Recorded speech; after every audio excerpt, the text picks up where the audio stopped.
Still waiting for my live stream. Hello. Hi, I'm Jeremiah. I stand in sometimes for John Pills, and we are doing another Baha'i Explorations with Eileen Maddox. I'll briefly highlight Eileen's biography and the subject, and then we'll get started. Miss Eileen Maddox grew up in Maine and graduated from the University of Kansas with a liberal arts degree. She was a seeker half her life until she discovered and embraced the Baha'i faith. When first introduced to the Baha'i faith, she was seized by the fact that God has always been active in human history, that he had sent many prophets of God to educate humanity. Having majored in history during her university studies, Eileen was astonished to realize that the single most important factor in human history was God and his prophets, and was not recognized by many professional historians. She served at the Baha'i World Center in Haifa, Israel, for 16 years in positions that required extensive research and writing. Eileen is now an independent researcher and writer who describes herself as a curious student. She took to heart Abdu'l-Baha's admonition that we must know the Old and New Testaments as the Word of God. And now, briefly, the subject for today is Abraham, the Foundation. Drawing from the Bible, the Quran, and Baha'i writings, Eileen will give a presentation on Abraham, the father of 5 religions. Did you know that Abraham's father in Ur, Mesopotamia, made idols for a living? That Abraham outwitted the king when brought up on charges? That Abraham and Ishmael together built the first edifice devoted to the one God, which later evolved into the Kaaba, the most holy place in Islam? Shoghi Effendi wrote to an individual, "We cannot be sure of the authenticity of any of the phrases in the Old or New Testament. What we can be sure of is when such references or words are cited or quoted in either the Quran or the Baha'i writings. It's exciting to be able to get a full version of what really happened by exploring the Quran." So without any further delay, Eileen, please. Thank you, Jeremiah. You're doing just fine substituting for John this morning, and I'm always glad to be back on Clearwater Baha'is. It's almost like home. And yesterday, and yes, we are going to talk about Abraham, the first of that line called the patriarchs, such as Isaac, Jacob, and Joseph. Abraham, who laid the foundation of monotheism for the major religions to come. Abraham, through whom God promised that his progeny would be as numerous as the stars in the heavens and would be 2 peoples. Abraham, the forebearer of David, Jesus, Muhammad, the Bab, and Baha'u'llah. I thought that the 2 trees in this picture were quite symbolic of Abraham's ministry. As a manifestation of God, he embodied the tree of life. He also called upon the tree of the knowledge of good and evil to educate the people. Now, those who have heard me speak before know that the Hebrew Bible is my passion. Although I came to this passion somewhat late in life, my inspiration has been what Abdu'l-Baha said: you must know the Old Testament and the New Testament as the Word of God. Now, Shoghi Effendi clarified Abdu'l-Baha's statement that we must know the Bible as the Word of God as meaning in substance, because not every word is to be taken literally, and not every word is authentic. Now, most rational people would ask, how can we trust scriptures that are thousands of years old, that weren't even written down for hundreds of years after the events, and that were undoubtedly mistranslated through the years? Everyone should be asking that question, actually. It's a very intelligent question. And the House of Justice was asked that question, and here was its response. The Baha'is believe that God's revelation is under his care and protection, and that the essence or essential elements of what his manifestations intended to convey has been recorded and preserved in their holy books. And I think this makes perfect sense, that God would not send his manifestations to earth and then allow the essences of their ministries to disappear. Abdul Baha wrote this summary about Abraham. Among the great prophets was Abraham, who, being an iconoclast and a herald of the oneness of God, was banished from his native land. He founded a family upon which the blessing of God descended, and it was owing to this religious basis and ordination that the Abrahamic house progressed and advanced. The Holy Land was conquered by the power of the covenant of God with Abraham, and the glory of the Solomonic wisdom and sovereignty dawned. All this was due to the religion of God, which this blessed lineage established and upheld. And it is evident that throughout the history of Abraham and his posterity, that this was the source of their honor, advancement, and civilization. Today, we will be putting together a biblical saga from 3 sources. In addition to the Bible and the Baha'i writings, we will also refer to the Quran. Now, working with the Quran can be challenging because all the information about a person or event is not put in one place, as we're used to in the Bible, or as we're used to as Westerners.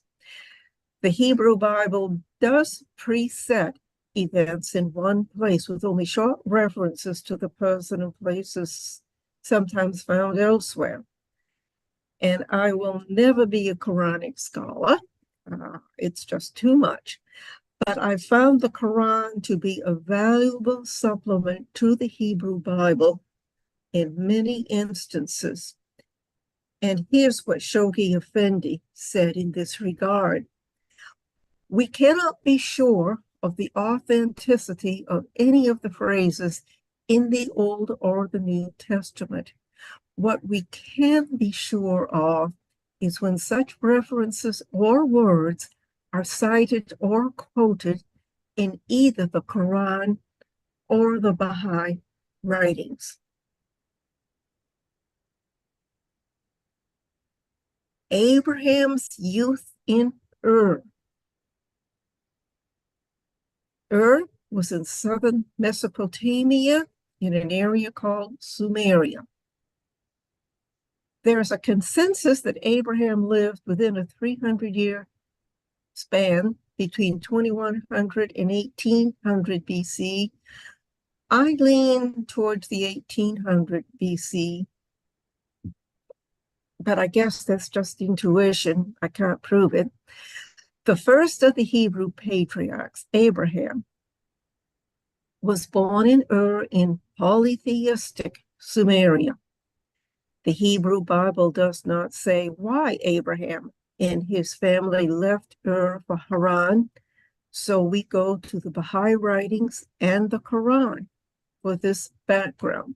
And I'm going to keep referring to Abraham as Abram. Referring to Abram as Abraham, but actually his name was Abram until much later. We know about the portent of the birth of Jesus, the appearance of a new star in the heaven. The same portent had appeared for Abraham, as Baha'u'llah wrote. Among the prophets was Abraham, the friend of God. Ere he manifested himself, Nimrod dreamed the dream. Thereupon he summoned the soothsayers, who informed him of the rise of a star in the heaven. Likewise, there appeared a herald who announced throughout the land the coming of Abraham. So just like Jesus, there appeared a star in the heaven, and there appeared the herald John the Baptist. Later, the beauty of the countenance of the friend of God, Abraham, appeared from behind the veil, and another standard of divine guidance was hoisted. He invited the people of the earth to the light of righteousness. The Quran states that, surprisingly, Abram's father made and sold idols for a living. Just a second, my cat is acting up.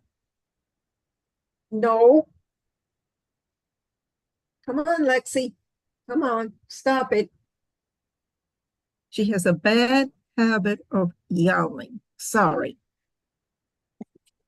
But his son was a questioning youth who mocked the gods, those inanimate, powerless idols made of wood and stone.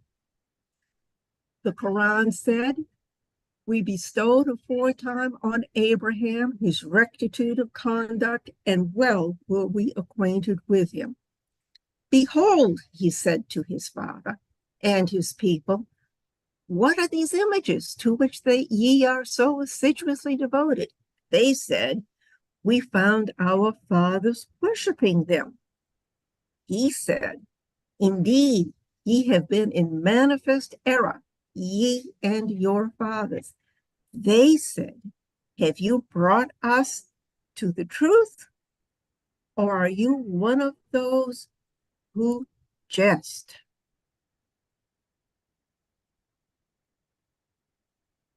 Abraham got up to some dramatic mischief to make his point. One night, middle of the night, he broke most of his father's idols, except the largest one. In the morning, the outrage came. Who did this? It must have been a person of impiety. And someone said, it was Abraham. So they brought Abraham before the crowd. "Did you do this?" He said, "And I'm sorry, I've got to go handle this cat. I'll be right back." Stop it. No.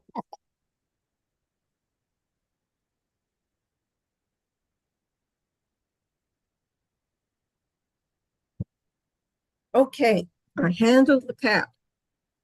She was pretending that she hadn't been fed breakfast this morning, but she was. He said, "Nay, this was done by, this is their biggest one. Ask them if they can speak intelligently."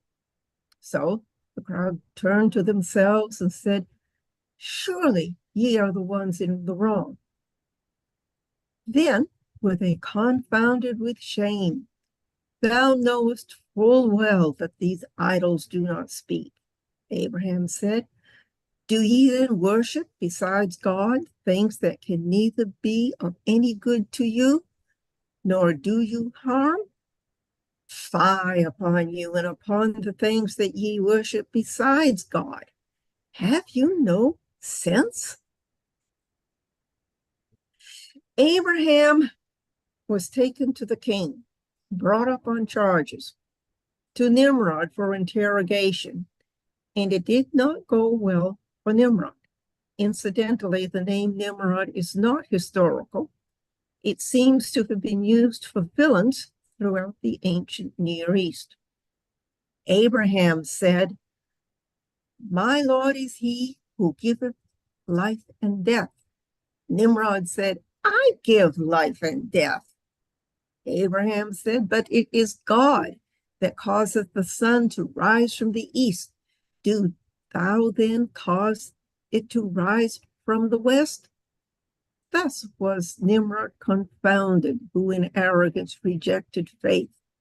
Nor does God give guidance to a people unjust. Said Abraham, but it is God who giveth life and death. Okay, we did that. They said, the crowd, burn him and come to the succor of your gods. If ye will do anything at all, we said, O fire, be thou cold, and to Abraham a safety. And they sought to lay a plot against him, but we made them the sufferers. Nimrod had no coherent response to the challenge, so he had sentenced Abraham to death in a burning furnace. And this is why sometimes the Baha'i writings refer to the fire in regard to Abraham. As a matter of fact, just this morning, I ran across this in Gleanings, where Baha'u'llah is talking about how the manifestations had all been so persecuted. Behold how the people, as a result of the verdict pronounced by the divines of his age, have cast Abraham, the friend of God, into fire. And you will find many references to fire connected with Abraham in the Baha'i writings. The flames may well have been a metaphor for a spiritual challenge.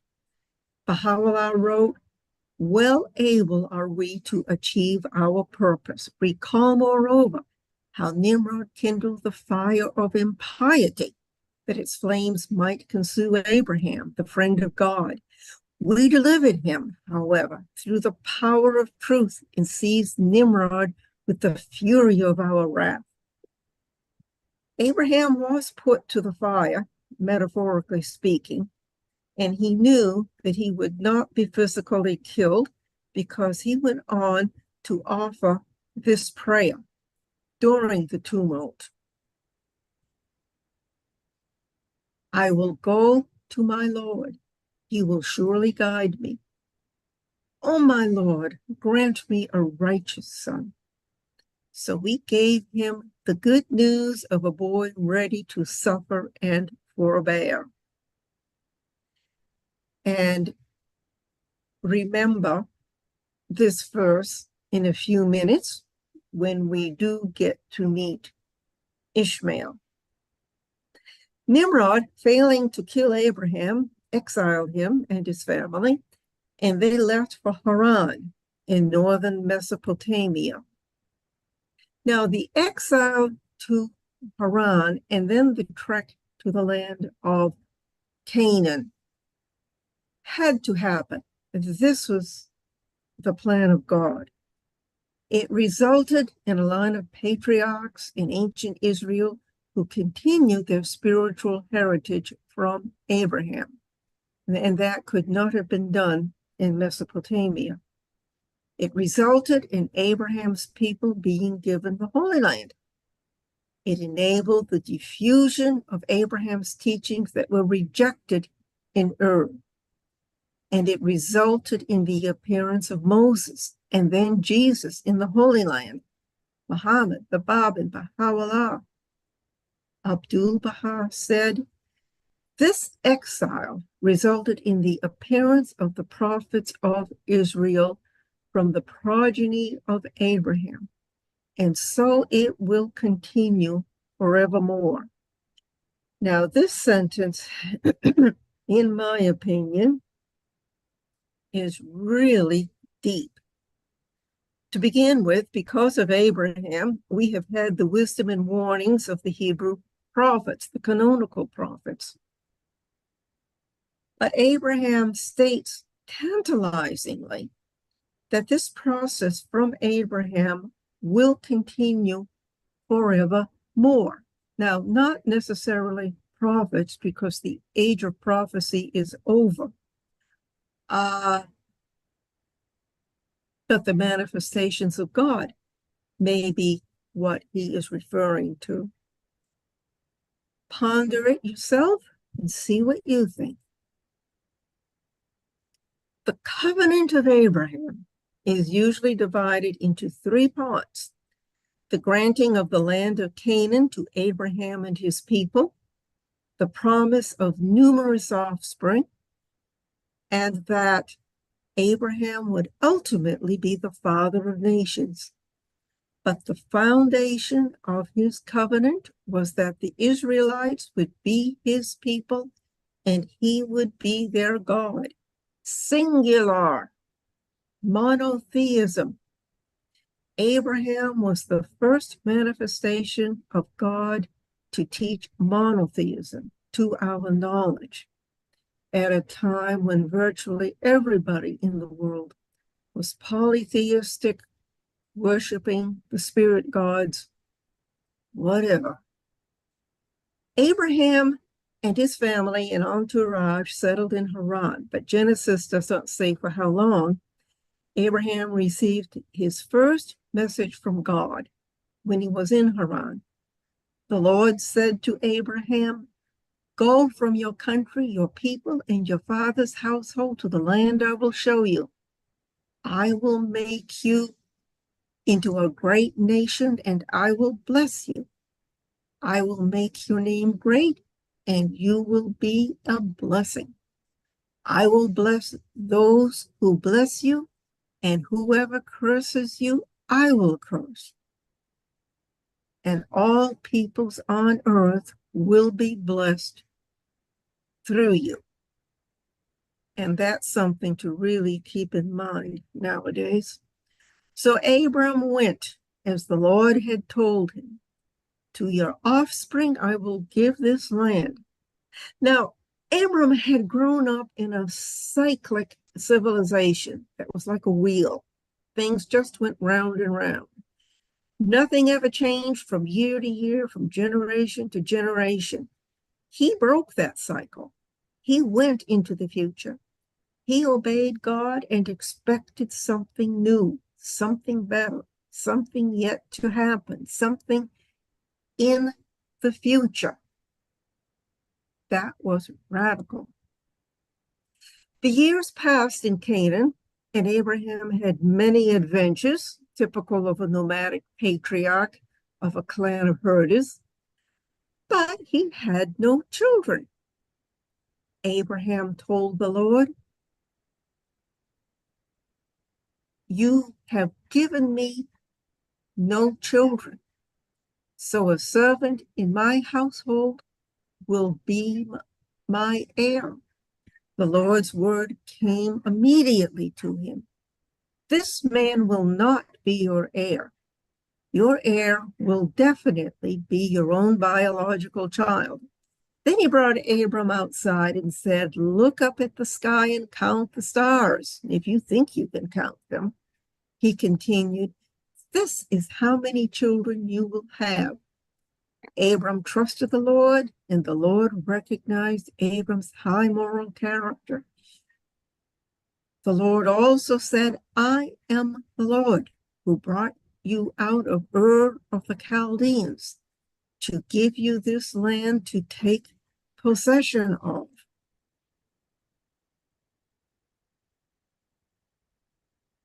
The years went by, and Ishmael was born to Abraham and Hagar, a servant. When Ishmael was 13, the Lord came to Abraham and promised that a son would be born to him. The Lord also presented his covenant again. "As for me, this is my covenant. You will be the father of many nations. No longer will you be called Abram, your name will be Abraham, for I have made you father of many nations. I will make you very fruitful. I will make nations of you, and kings will come to you. I will establish my covenant as an everlasting covenant between me and you and your descendants after you for the generations to come, to be your God and the God of your descendants after you. The whole land of Canaan, where you now reside as a foreigner, I will give as an everlasting possession to you and your descendants after you.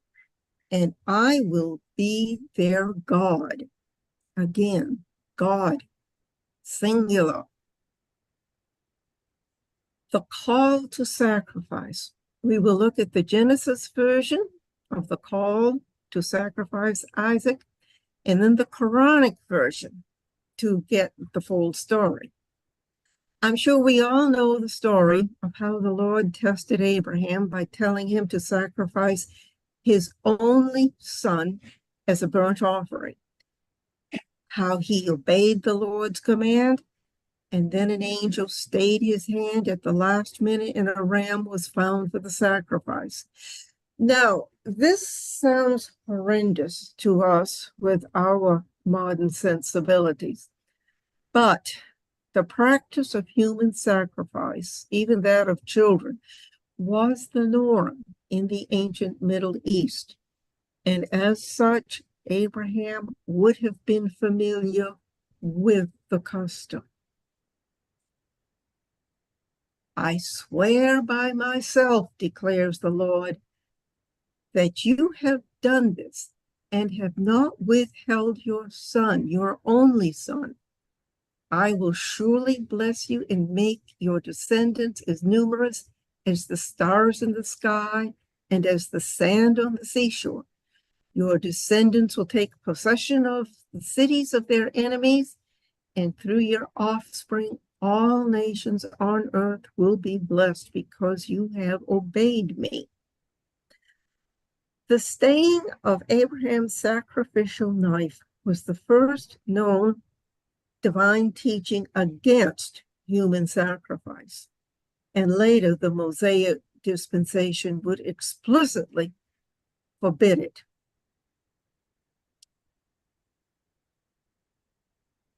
The Quran gives much insight into the character of Ishmael. And yes, the Quran states that it was Ishmael, not Isaac. Ishmael was the only son of Abraham at that point. When Abraham asked Ishmael what he thought about being sacrificed, imagine such a question, Ishmael answered, "My father, do what thou art bidden of the patient. If God please, shalt thou find me." Ishmael was indeed the son of righteousness and meekness that Abraham had prayed for back in Ur. Baha'u'llah commented on the original intent of the sacrifice of Ishmael. That which thou hast heard concerning Abraham, the friend of the All-Merciful, is the truth. And no doubt is there about it. The voice of God commanded him to offer up Ishmael as a sacrifice, so that his steadfastness in the faith of God and his detachment from all else but him may be demonstrated unto men. The purpose of God, moreover, was to sacrifice him as a ransom for the sins and iniquities of all the peoples of the earth. This same honor, Jesus, the Son of Mary, besought the one true God, exalted be his name and glory, to confer upon him. Now, manifestations of God were the embodiments of detachment. And that's one aspect that Baha'u'llah is talking about here. They did not argue with God. There has been consternation about this episode among Christians, but sacrifice is a deep subject, and there's a lot about it that we don't understand. One way of thinking is that all the manifestations of God sacrifice themselves for the sins of the people. We associate this especially with Jesus, but I suspect that all of the manifestations have pursued this role. And consider that when Mirza Mikti, Baha'u'llah's son, was severely injured in a fall, Baha'u'llah could have healed him. Instead, Mirza Mikti asked that his life be accepted in sacrifice so that his father's followers could again gain access to him. His wish was accepted and granted by his father, Baha'u'llah. And within 2 months, the friends were able to attain access to Baha'u'llah in his prison in Akka. Again, the Lord promised that Sarah would have a son. But Abraham's thoughts were on Ishmael. If only Ishmael might live under your blessing. Then God said, yes, but your wife Sarah will bear you a son, and you will call him Isaac. I will establish my covenant with him as an everlasting covenant for his descendants after him. And as for Ishmael, I have heard you. I will surely bless him. I will make him fruitful, and I will greatly increase his numbers. He will be the father of 12 rulers, and I will make him into a great nation. And the 12 rulers may have been the imams of Shia Islam. After Isaac was born, Sarah demanded that Hagar and Ishmael be sent from the camp. Get rid of that woman and her son, for that woman's son will never share in the inheritance with my son Isaac. The matter distressed Abraham greatly because it concerned his son. But God said to him, do not be so distressed about the boy and your slave woman. Listen to whatever Sarah tells you, because it is through Isaac that your offspring will be reckoned. I will make the son of the slave into a nation also, because he is your offspring. According to the Quran, Abraham did not abandon Hagar and Ishmael, but walked with them to a spot on the southwestern side of the Arabian Peninsula. They came from here and they walked down here to the wilderness of Paran, known today as the Hijaz. Refers to the desert that runs down the western side of the Arabian desert to the east of the Red Sea. And here's the Red Sea. Paran was located in the northwest corner of the wilderness. Abraham provided for them and visited many times. And you can see how close Paran is to today's Mecca. Abraham offered 2 prayers to God for Paran, Ishmael, and his descendants. Remember, Abraham said, O my Lord, make this city one of peace and security, and preserve me and my sons from worshiping idols. Our Lord, I have settled some of my descendants in an uncultivated valley near your sacred house. Our Lord, that they may establish prayer.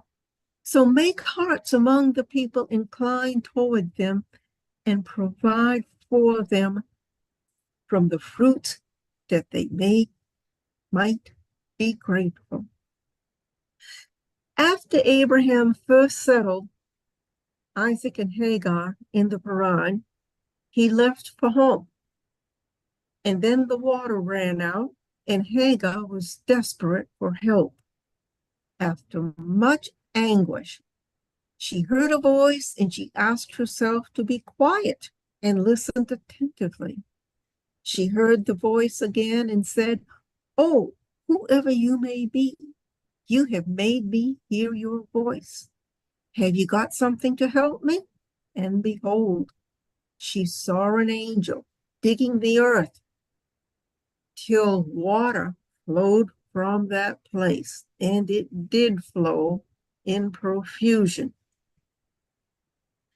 The water flowed very fast and does so to this day. It was named the Zamzam well, and it is located very close to the Kaaba, 60 feet, as a matter of fact, in Mecca. And in the second picture, you can see how close to the Kaaba the underground reservoir of the Zamzam well is to this day. On his last visit, Abraham and Ishmael were directed by God to build the very first house of worship in the world, dedicated to the one God in a small sanctuary near the well of Zamzam. This piece of land was then an isolated, desolate spot, but over the centuries it developed into the town of Mecca. The first house of God was built in a form of a cube within its four corners, with its four corners corresponding to the 4 points of the compass. Abraham and Isaac were directed to place a rock in the eastern corner to point the direction of worship to face for prayers. This first place of worship, dedicated to the one God, became known as the Kaaba, the cube. And this photo on the left, or drawing, shows how the village of Mecca and the Kaaba might have looked many hundreds of years ago, but after the time of Muhammad. In time, the Kaaba was degraded with idols. Muhammad and his followers threw out the idols and rededicated the Kaaba to the worship of the one God. The most holy site has been the place of pilgrimage for Muslims since the early days of Islam. And this shows a very typical desert well. And there were wells like this throughout the desert.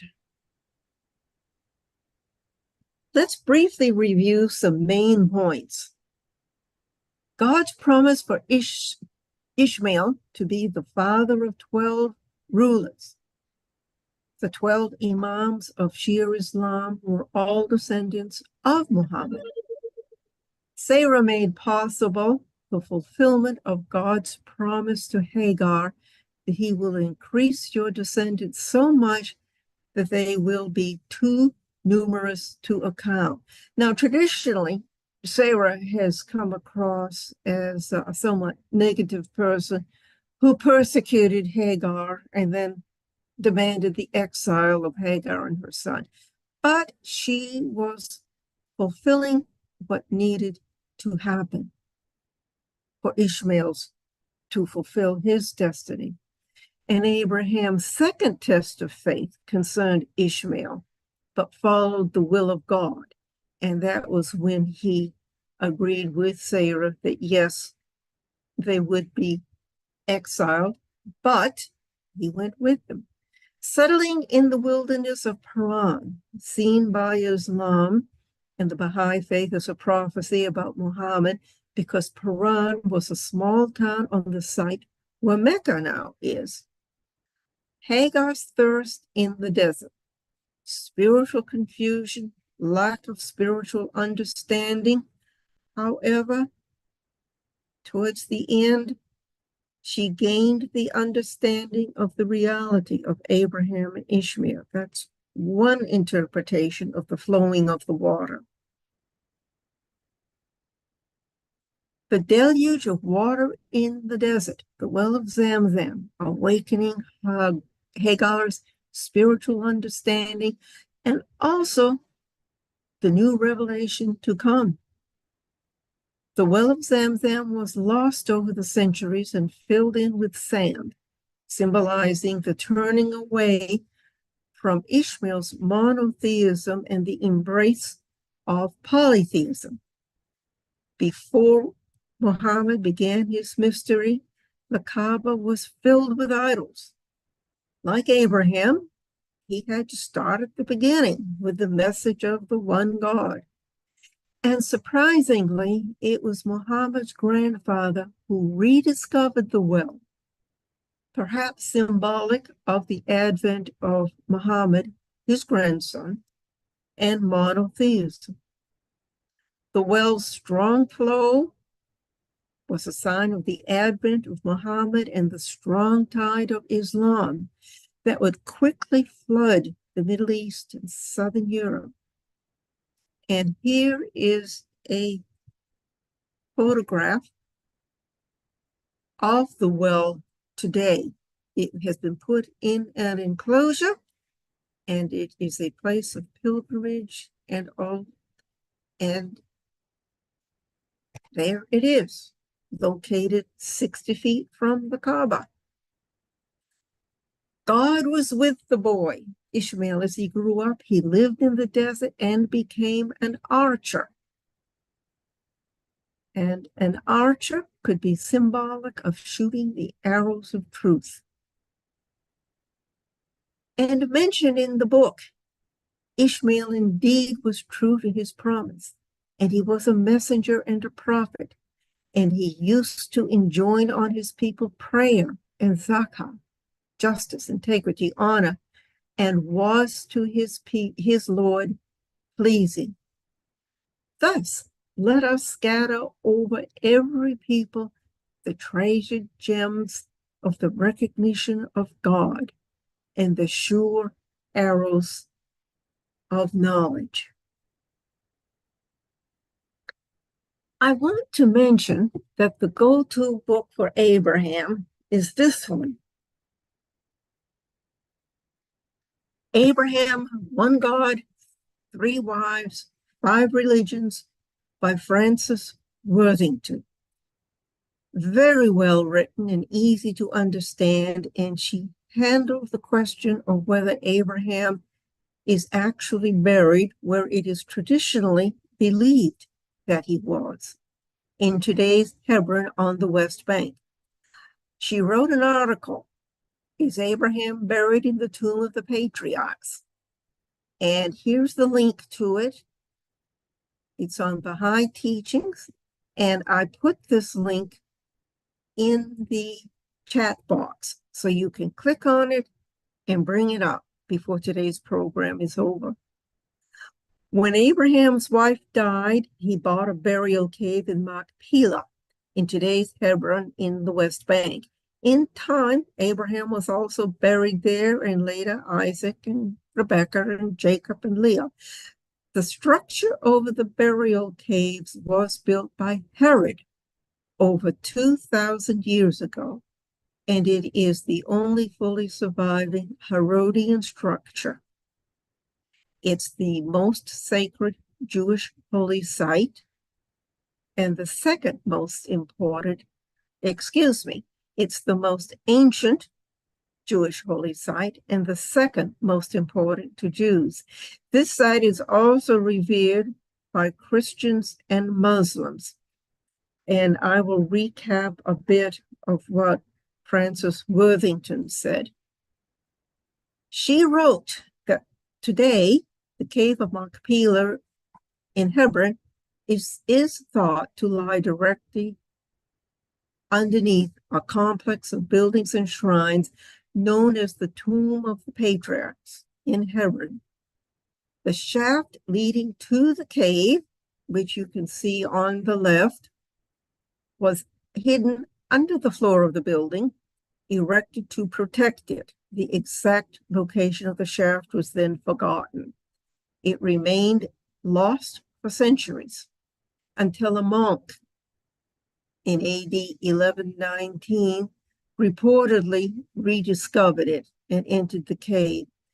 Christian crusaders were in control of the area at this time, and a group of them entered the cave, gathered up the bones, put them in reliquaries, which are decorated boxes, and buried them beneath the the floor of the central building of the Tomb of the Patriarchs, rather than returning them to the cave.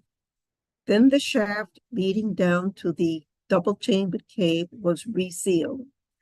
What today's visitors see when they enter the tomb of the patriarchs are several large, ornately decorated cenotaphs, boxy structures approximately the size of pickup trucks that aren't really tombs at all. They are nothing more than elaborate monuments built 2,000 years ago during the reign of Herod.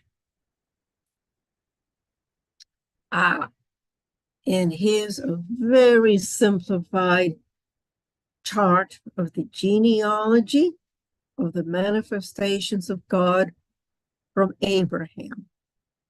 Okay, here of course is Abraham and Sarah. And from Abraham and Sarah came Moses and Jesus and Baha'u'llah. From Abraham and Keturah, Baha'u'llah. Baha'u'llah was descended through two branches of the Abrahamic genealogy. And then from Hagar, Muhammad, and the Bab. Incredible. And this is an even simpler chart. Abraham, his two sons, Isaac and Ishmael, who fathered two peoples, the Jews and the Arabs, and from which came Judaism, Christianity, Islam, the Babi faith, and the Baha'i faith.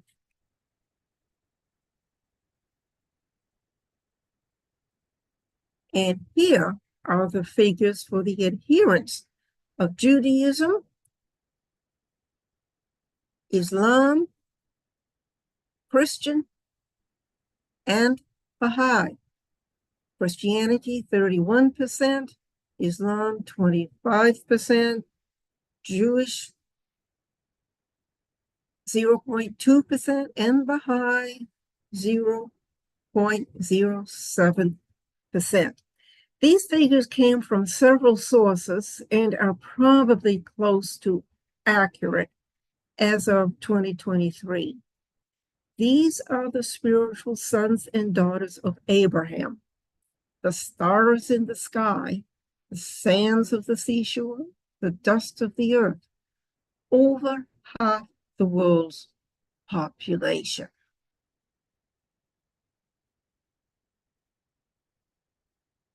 And now, for a change of subject, if I can get this to work. No, not that. This. Change of topic. The third volume of The Coming of the Glory is here. If you belong to Kindle Unlimited on Amazon, you can read it for free and then return it. Or the Kindle edition is also on sale right now for $2.99 to buy on Kindle. And this is a sale. I don't know how much longer that sale will last, but there it is. And I don't know about you, but I had a lot of fun doing this program for you. And I look forward to answering any questions or sharing in any discussions that you might like to have.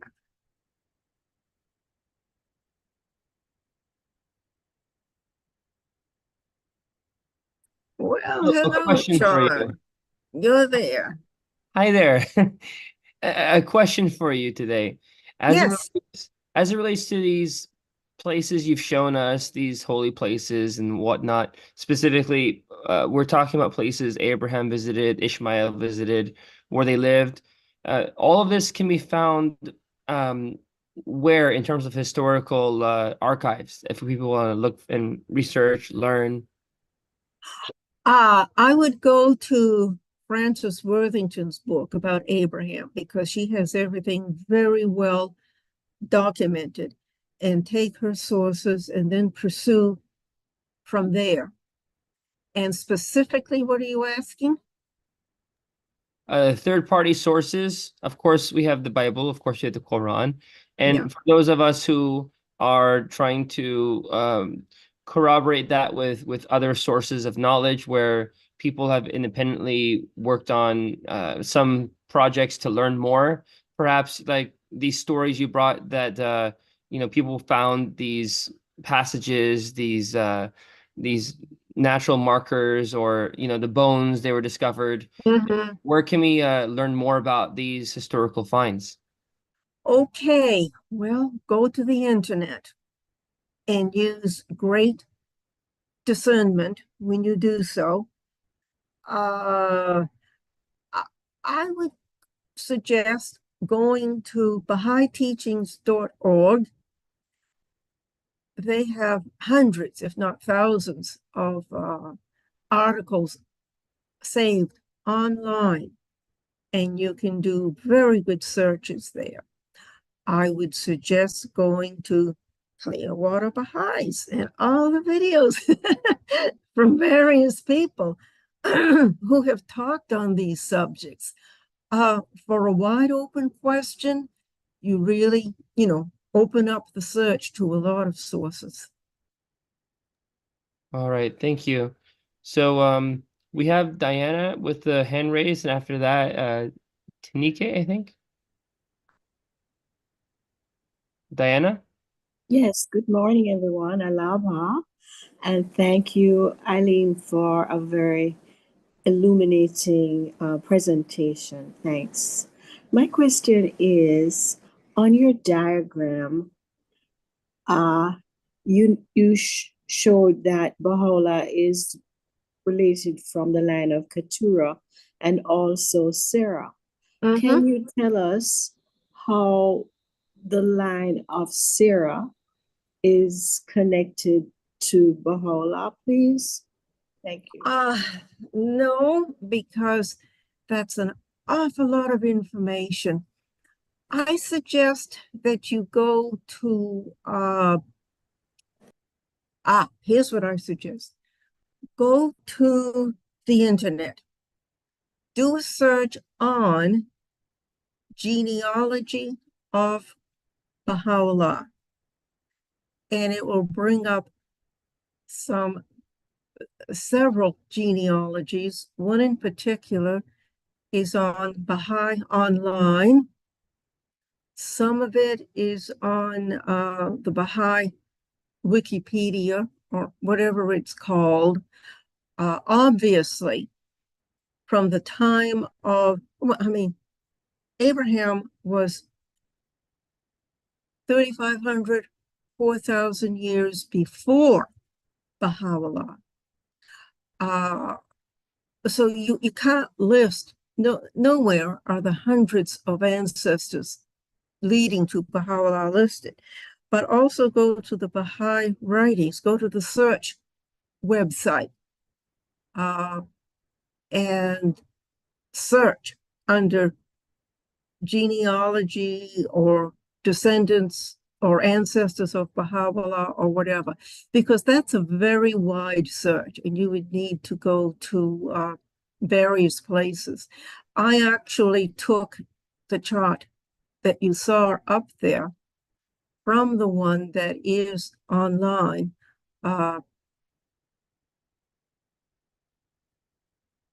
Okay, where is it?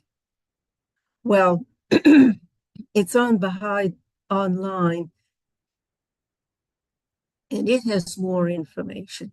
And it's the one that's considered to be the most accurate.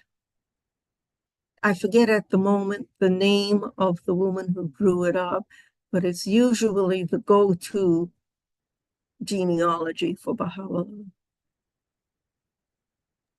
I just wondered how it was authenticated. Well, in the Baha'i writings, But again, I don't have them at my fingertips. You would need to do a search for that. But it is in the Baha'i writings, and the fact that it's on Baha'i online is a pretty sure indication that it's authenticated. Thank you. You're welcome.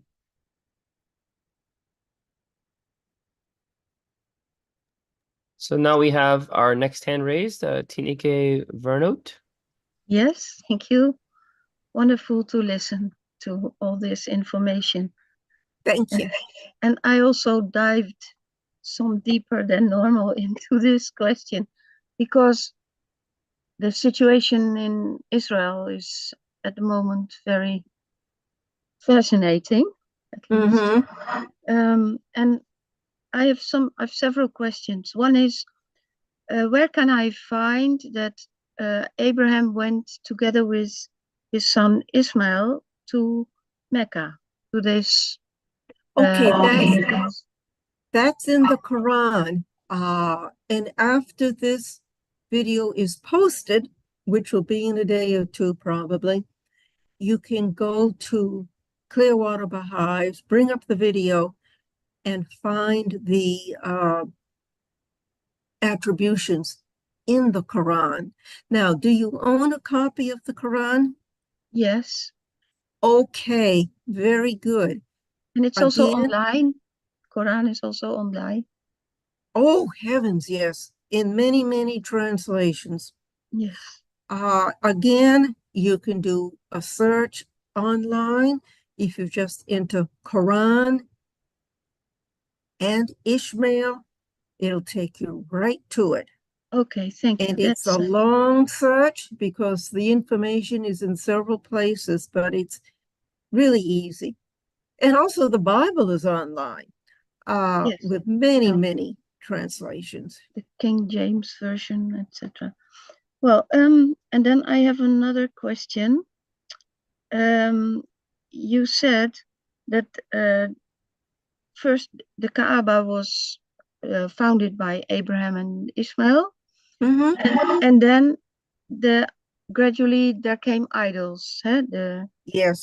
Yes, and then it was the Zamzam was covered. It was kind of punishment that it didn't work anymore for the holy connection.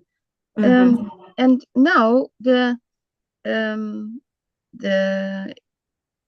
I would say the Muslims, they claim that the Holy Land they have a right to the Holy Land because the Jews have been punished by God. They are expelled. The land is no longer theirs because they were disobedient to God. So, well, yes. There's a long answer and a short answer. The long answer, I can't go into because I have to shy away from the political aspects today. I know. The short answer is, and this is totally from my brain, yes, the Jews were expelled 2,000 years ago by the Romans, but not all of them. The Romans needed people to work the fields and to serve as merchants. And this is what people forget. The Jews have always been in the Holy Land. Many were killed, many fled, many were exiled, but many also stayed for 2,000 years. And they were brought back. This is God's world. God has a plan. And regardless of what is going on right now that you read about in the newspapers, the horrifying things that are happening in many, many places, this is all part of the disintegration of the old world order, okay? Mhm. And we have to keep that in mind. And there is a new world order slowly bubbling up. And believe me, the bad actors out there, I won't name them, but they are part of the old world order that is crumbling away. And yes, I wish that this process would be all over by tomorrow, Yes, well, but it won't. what I read in the Bible is that the Jews will get back and that God Yes, will yes, restore their right to yes, the country, that actually he never took it away from them. that's right. He only yeah, took away their right to live in it and to be in it. Exactly. That's a very good insight. Yes, Uh, and then we have this difference. So I think when also from the Quran we can show the Muslims and the leaders of the Muslims that in fact if they don't argue against that this land has been given by God to mhm, the descendants of Jacob, then they can just try to find a way to accept this fact mhm, as believers in God and in the mhm, Quran and in the Bible, because the Quran has educated the Arabs as the Jews and or the Israelites and the Christians had their education before them. mhm. Needed to catch up because I, they missed the Bible and the Quran in the Arab regions. So yes. the Prophet gave them a lot of this education that was already there. And then Mhm, I hope we can, by making them understand that it is one plan of God and that mhm, we are all part of it in a special way, mhm. and that the people of Israel and the land of Israel has a very specific role to play in that plan. Yes, yes. Yes. And one of its very important roles to play, which uh, I heard many times when I was serving at the World Center, is the protection of the Baha'i World Center in Haifa, Israel. Uh, it was not a matter of just 19th century geopolitics that Baha'u'llah was exiled to Akka in the Ottoman Turkish Empire. That was part of the plan of God for Baha'u'llah to go and end his days in the Holy Land. And the Jewish people have been chosen to protect the Baha'i World Center. And I know that's a stretch, but I do feel quite sure of this. And also, I feel quite sure for many reasons, some of which I, can't really talk about, but Israel is not ever going to be defeated militarily. It is not. No. Their enemies can send whatever rockets and soldiers they have, but Israel will fight back block to block because they have nowhere else to go.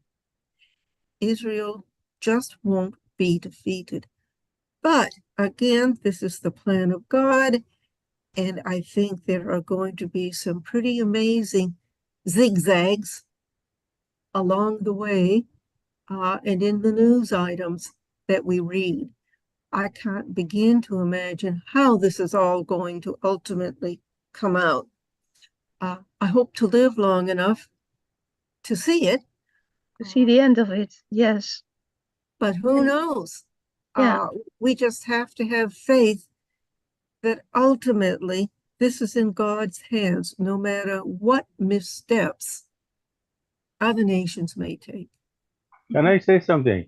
I think at this stage of the war situation, I think we better not to talk about it and let the thing to go by itself, because I've said these things years ago to other people, but it was not the time of situation that we are in at the moment. And as a Baha'i, that we are not supposed to participate in politics, especially bipartisan politics, that make it more partisan. And if it goes out of our group of the Baha'is, might not be quite wise, if I may say so. Okay, and do you have a question? No, I don't. I just want okay. to say we shouldn't talk about this at this stage, because if there is no, hopefully there is no non-Baha'i in here. But if Yes, it was, it is not wise to talk about it now. It's better That's to let right. it in the future, because I have been told these things, believe me or not, 50 years ago. Prophecies and all sorts of things back and forth. But at this Mhm. time, I think it's better to keep it to ourselves and then we talk about it at some other time. I think, as you said, we talk about it in the future. Yes, hindsight. Now, our own NSA has cautioned us many times not to get involved in bipartisan politics, and at best not to even talk about it. We are not a part of this. That's We right. are- That's we- right. We are a part of that other movement that's That's right. bubbling up, leading to the New World Order. And that's where our attention That's right. It must might go. not be that we are not participating and partisan, but somebody who is listening to us might think we are. Yes, yes. And unfortunately, many Baha'is are getting involved in various things that they shouldn't, Yes, you're right. Yeah, especially some of this woke, quote unquote, nonsense that's that they right. should Yeah. stay away from because it's all political. But that's my feeling. I think there is. I remember a few weeks ago, somebody were talking on this same Zoom about the wisdom. And the wisdom, I was just saying a example of somebody says the tomato is a fruit, but you do not put it in the fruit salad because although it is true, but to say it in the situation that does not relate, especially at this situation, is much better to come back again to it later. God's willing, you will come back again to us and tell us all about that what has happened and what we have gone through. Mm-hmm. May I say something, please? Certainly. Yes. I agree that we should not get ourselves into partisan politics, but Baha'u'llah does say that we should be anxiously concerned with the needs of the age we live in Mm-hmm. and center our deliberations on its exigencies and Mhm. requirements, because we need to be aware of what is going on, Mm-hmm.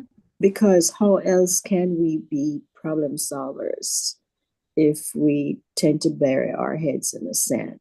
So, we totally should not get involved in partisan politics, but politics affects almost everything.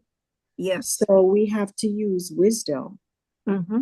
It's not that we shouldn't discuss these things or learn about these things or investigate these things, but we should not become tarnished by partisan politics. At least Yes, that's my understanding from the writings. what you said is right. It is the timeless of it, which is important. It is not that we shouldn't discuss in the future or we have discussed in the past. It is just the time that we are in. It's better to keep it at that level and wait in the future till everything comes true. Which we will. It will. I have no doubt about it. Whatever is God's will come true. That's the way I put it. Yes. Well, I And we think can we're try coming to a point where we can close for today. We've had a lot of beautiful discussion, yes, after the fact, and we've also had a very beautiful presentation about Abraham today. Fantastic. Yes, it was. So we're very grateful, of course, that Eileen was kind enough first to go through all the hard work to make the presentation, but also to be here to speak on it and to That's right. be Yeah. available for all these questions. I That's do right. as a matter of pointing things out just in closing. It's very clear for our viewers and all of us who have joined that there's a lot of need to learn and That's right. definitely rely on facts, evidence, and points of authority. That's With right. that being said, it's very, very, very important for those who want to know what the Baha'i point of view is to read the Baha'i writings. And these Baha'i writings that are existing on the subject are very, very clear. Baha'u'llah has spoken on this and written very clearly Right. on this issue. And it is very, very recommended that we read books that are written by Baha'u'llah to understand what is the Baha'i position. That's right. One of the several places to read would be the Tablet of Carmel. And Right. another good place for people to go beyond the Tablet of Carmel would be to read the story of Baha'u'llah in God Passes By, and a book that was written by Baha'u'llah called the Kitab-i-Iqan. The Kitab-i-Iqan, known as the Book of Certitude, lays forth the theological understanding that Baha'is have for religion, its basis, its cyclical nature, and really one who reads can understand this quote from Baha'u'llah, which is, this is the changeless faith of God, Thank God. Yeah. eternal in the past, Right. eternal in the future. That's right. Again, this is the changeless faith of God, eternal in the past, eternal in the future. That's right. With this in mind and in hand, I invite all of you, please, to crack open these beautiful books, to investigate, to know what the Baha'i position is. Mhm. And after reading all of this, I lastly ask that you all, in conclusion, read the writings of Shoghi Effendi, That's right. Yeah. both particular books, The Advent of Divine Justice, something right, yeah. everyone in the world is seeking justice. That's The right. Advent of Divine Justice opens our eyes. And That's right. then also The World Order of Baha'u'llah, That's right. collection of letters from Shoghi Effendi. That's Now, right. all of this together, people will come to a conclusion to see the wrongs that are going today in the world, and if they heed the message of Baha'u'llah, what the world could actually be right now. Exactly. Yeah. So with everyone's love in our hearts, we as just collective here, Clearwater Baha'is, thank all of you for joining us today. We look forward to your participation next week. And dear Eileen, we look forward to having her again very Thank soon. you very much, Eileen. Thank you. Thank you, John. Thank you, God bless you. everybody.